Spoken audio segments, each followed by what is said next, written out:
In the premiere episode, you shared an honest moment with Emily about your drinking in the past. And at the end of the episode, you admitted that you're an alcoholic, which must have been one of the toughest decisions to make. It was so brave watching you make that decision in front of millions of people.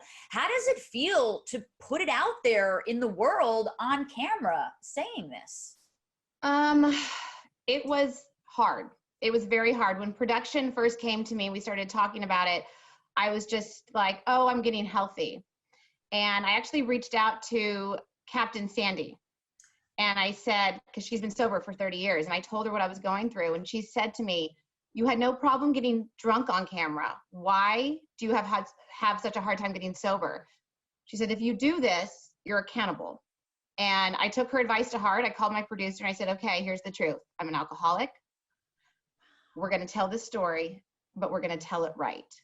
And I kind of committed to him that I wasn't going to hold anything back.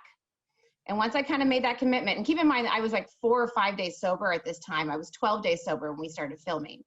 So it was all very new and very raw, but I knew we had to do the story justice and not sugarcoat it. And, you know, for good or bad, you get to see what getting sober looks like. And also, it's good. Like, I'm good now. It's great. Yeah, and not for nothing, I'm sure you cannot be alone in this. You know, you probably have helped so many more people than you even realize just by the public sort of seeing your journey. You know, last night we saw your struggles with sobriety and your fear of coming out to Shannon, but felt relieved to sort of confide in her and as a friend. Did that moment make the journey of sobriety maybe a little bit easier for you? I think once I started to, admitting it the first time was very hard. Because once you say out loud, my name is Braunwyn, I'm an alcoholic, you can't go back. And there was definitely this fear of failure that I had, you know, this one day at a time, but what if it doesn't work? And once I started to tell my story and being honest, every time got a little bit easier, and every time I got a little more accountable. And yeah, it's hard. It's hard to say those words. It's hard. I'm not going to say that. It's hard. There's nothing about this that hasn't been really hard, but it's also been so worth it. Well, I think, you know, any tough decision, any right decision usually has to be tough. If it were easy, everyone would do it. And, you know, we wouldn't even be having this discussion. So I commend you for admitting how hard it is and also pushing through it. You mentioned that you and your mom are sort of taking baby steps towards a better relationship. We've seen this roller coaster between you and her last season. How's that going so far? How are you today, even after admitting that you're an alcoholic? Has that changed the relationship? It has. It was a big part of our contention because she knew, because this is not my first time trying to get sober. So she has seen the roller coaster of my life, and she's been with me in some very uncomfortable positions where she was worried about me. And I wasn't admitting this last year. So there was definitely contention between the two of us. This was the elephant in the room. Now that I've admitted it, and now that she sees it's for good, I really do feel like this time is different. Like I said, this is not my first time trying to get sober. I think in the beginning she was a little hesitant, like, okay, let's see if this works. But now that she sees I'm actually putting in the work, I'm doing the steps necessary to stay sober. I'm really taking it seriously, and I'm doing what people tell me to do. I think it has really, really brought us closer together, for sure. You know, twofold question, because I'm wondering, you know, the quarantine and the pandemic, 2020 in general has sort of made people a little bit turn inward on themselves. You know, we see relationships getting together, breaking up, big life changes are happening. How has that been for you, you know, with the alcoholism? Has it sort of made you look inward? And then on the second fold of that, you know, do you think that the cameras and millions of people looking up to you, watching you, holding you accountable, is that what makes this time getting sober different from the rest?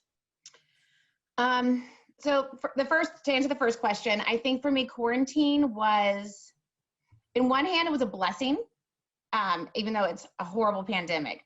Personally, there was no fear of missing out. So I was home and I was alone, and there was no saying no to activities. You know, everyone was at home. On the other hand, all of my crutches were taken away. You know, I couldn't go on trips. I couldn't shop. I couldn't you know, turn outward instead of inward, just like everyone else. I was forced to kind of take a hard look at myself. It was hard. We self-filmed, and you will see some of those moments where I'm not okay.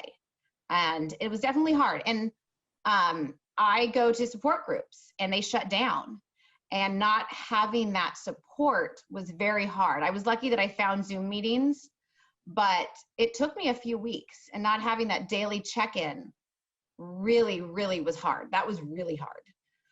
And I spiraled a little, but it was okay. And then, what was the second part of the question? How did the cameras really, like, you know, accountable with all people watching? Does this time change this act of sobriety than the rest? I think for me, the reason this time is different with sobriety is I've tried everything. I have tried every way to drink that is possible, and I've failed every time. And every time I spiral, it gets faster. So I know unequivocally, without a doubt, I can never drink again, period. And just having that decision lifted has made all the difference. I will say with the camera crews, there was I definitely don't know if I would have stayed sober without them, because there was one moment in particular on the show, and I think we air, I'm not sure if it airs, where I was ready to drink, and it was one of the producers saying to me, "You can do whatever you want to do, but we're going to film it. And if you take a drink, you're going to have to do it in front of me and Mary and Pablo." And he just, you know, said, and I thought, wow, I can't do that to them. And then they actually follow me that day to my, you know, first self-help meeting, which I wouldn't have gone to if it weren't for them. I was actually trying to kick them out of my house and go have a drink. And I thought, for sure, you can't follow me here. And they did. And that was the day that changed my life. And yeah, if it wasn't for our amazing, you know, crew, I've cried about that many times, how grateful I am to everyone I work with.